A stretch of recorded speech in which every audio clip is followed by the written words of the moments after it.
The Galaxy S22 Ultra is a flagship that has taught Samsung a lesson that they will never ever forget. This is the first flagship to combine the S and the Note into one, but also the last Samsung flagship to have an Exynos chip. It has been a roller coaster ride indeed. The Galaxy S22 Ultra has been in my pocket in and out for about near 9 months now, and I gotta say it's in a very weird position. It has the best camera setup on any Samsung phone right now, but at the same time, the worst chip, which means heat-prone 8 Gen 1 and Exynos 2200, not the 8 Plus Gen 1 we see on the Flip and the Fold. Despite this, the Galaxy S22 Ultra has held surprisingly well in some key areas against the competition with the likes of iPhone 14 Pro Max and even the latest value king, the Pixel 7 Pro. With its industry's best zoom performance and, in my opinion, one of the best videos on any Android flagship, if not the best, amazing portrait mode with the best edge detection in the game, fairly consistent image HDR performance, and now with the Android 13, Samsung introduced loads of new features, making this an even better flagship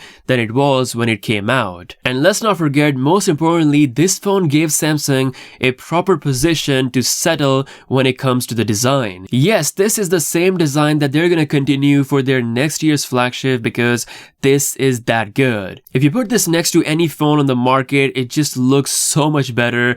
Clean bezel-less screen, a great back design as well with that matte finish so you don't have to worry about any fingerprints, great color choice as well. Mine is the green one, which I love so much. Even without a case and without any protection, it had held up really well. This is, in my opinion, the best smartphone design on the market right now. Now, what I'm not a fan of is Samsung taking almost 8 months to perfect this phone and it's still not the smoothest Android phone out there. And guys, I'm not even talking about Apple specifically because Google has exposed Samsung. Their Tensor chips are essentially Exynos chips in disguise, and somehow their Pixel 7 series and even the last year's Pixel 6 series phones are smoother and more consistent than the Galaxy S22 Ultra. Somehow Google has done what Samsung wanted to do for decades with Exynos in 1 year. While Android 13 has improved things, it's still below the Pixel 7 Pro, which in my opinion has the most smoothest Android experience right now. And well, never again. This is going to be the last flagship to have a Exynos chip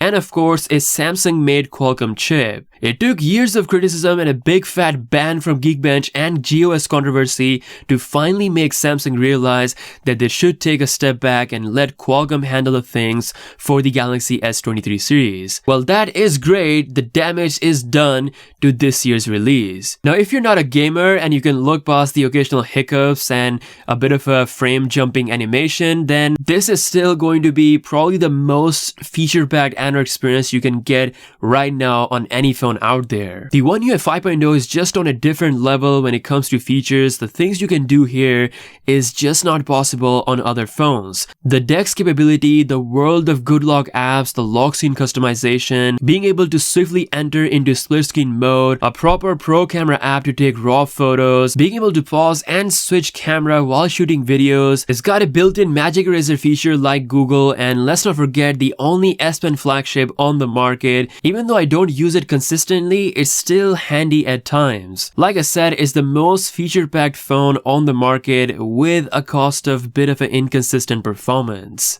Speaking of inconsistency, battery life is another key area where Samsung has just not been that good. Samsung used to be a top G level performer when it comes to battery life, beating Apple all the time, but now the S22 Ultra is an average performer compared to the iPhone 14 Pro Max or even the Pixel 7 Pro. Android 13 sadly wasn't able to magically improve things on this phone when it comes to battery life. Like if I'm going on a trip and I need a phone for a full day battery, my pick would definitely be the iPhone 14 Pro Max. Even though it doesn't have the long range zoom or the feature-packed software that I get with the S22 Ultra, I will still have a peace of mind knowing that this phone will go all the extra miles. Now, one area where Samsung has made me happy is with the camera. Sure, the low light video performance is not on par with the iPhone, but it's still one of the best video performance you can get on any Android flagship. With that being said, considering the key elements like battery and performance, and of course, as we know thanks to leaks that the S23 Ultra is right around the corner,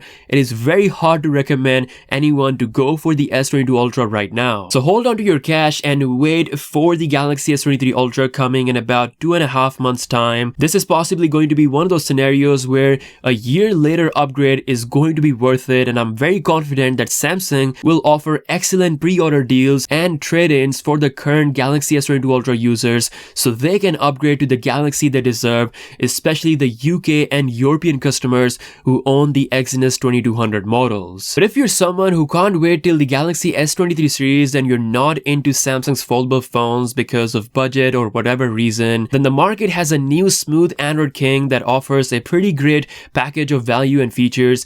It is the Pixel 7 Pro, or if you don't mind iOS and bit of a ugly front design, then the iPhone 14 Pro Max is an extremely solid flagship with a great battery life and of course the best smooth performance you can have on any phone as well. The S22 Ultra, I love this phone because it marks the end of Exynos for now, never again. Let me know your thoughts in the comment section below. I know Samsung will be reading the feedback, so make sure to say what you want to say through your heart, and don't forget to subscribe if you're new here.